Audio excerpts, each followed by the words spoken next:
बिथांमोना जिहेतु जोंनि बनगाव समस्थियावनो जादों बिथांमोननि डिस्ट्रिक्टनि रिसाफल प्रग्रामा थ' बिथांमोना आंखौ बेहाय आलासि हिसाबै लेंहरदों आं नुजाफैनो मोन्दों नुजाफैनानै आङो जोबोद गोजोननाय मोन्दों गावखौनो गाव जे गोबांथार समस्या थाबाय बिथांमोनाबो जिहेतु बर' जाथिनि मोनसे समनि गोख्रों आन्दलनकारि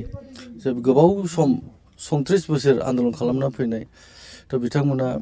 दिनैसिमबो सोरबा जेल सिङाव दङ बिथांमोननिनो फाउन्डार मानगोनां बिदा गेदेर रन्जन एमआरएस दिनैसिम जेल जानानै दं कारागन्द जानानै दङ थ' बिथांमोननि सिन्ताधाराया जोबोद मोजां आरो थांखिया जोबोद मोजां जाहाथे जोङो जिहेतु आन्दलनकारि जाबाय जोंनि थाखाय मोनसे रिहेबिलिटेसन जिनिसा जोंनाव थानांगौ बिथांमोना बेखौ खावलायदों जोंनि बिटिसि सरकारनिफ्राय आरो बेखौ बे मेसेजखौ आङो निस्सय हाग्रामा सारनो आं हैखागोन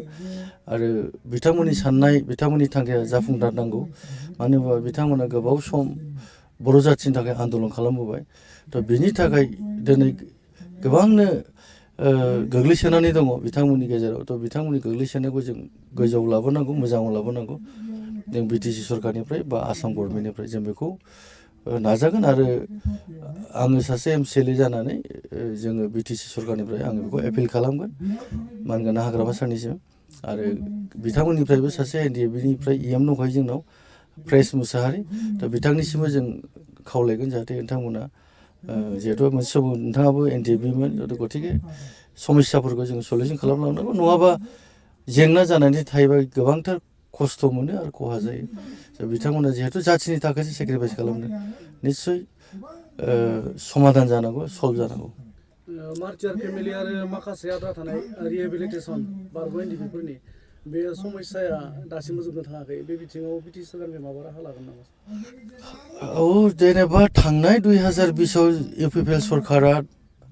बिथांमोनखौनो लानानै मोनसे सुक्ति खालामदोंमोन पिस एग्रिमेन्ट नाथाय बिथांमोना फेलेर जालांबाय इउपिपिएल सरकारा जथेस्थ' बिथांमोननि खामानि मावनाय दांनायखौ फेलेर जालांबाय दा जोङो मानगोनां हाग्रामा सारा इलेक्सननि सिगां बिटिसिनि इलेक्सननि सिगां बुंदों दे जेलाव थानाय एनडिएफबिफोरखौबो सख'नांगौ आरो बिसोरनि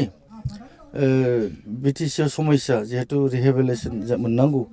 बेफोरखौ सल्भ खालामना होनांगौ बेखौ मानगोनां हाग्रामा सारा बुंखादों गतिके जों दा सरकाराव फैबाय बिटिसिआव निस्सय बे खामानिया हाग्रामा सारा मावफुंखागोन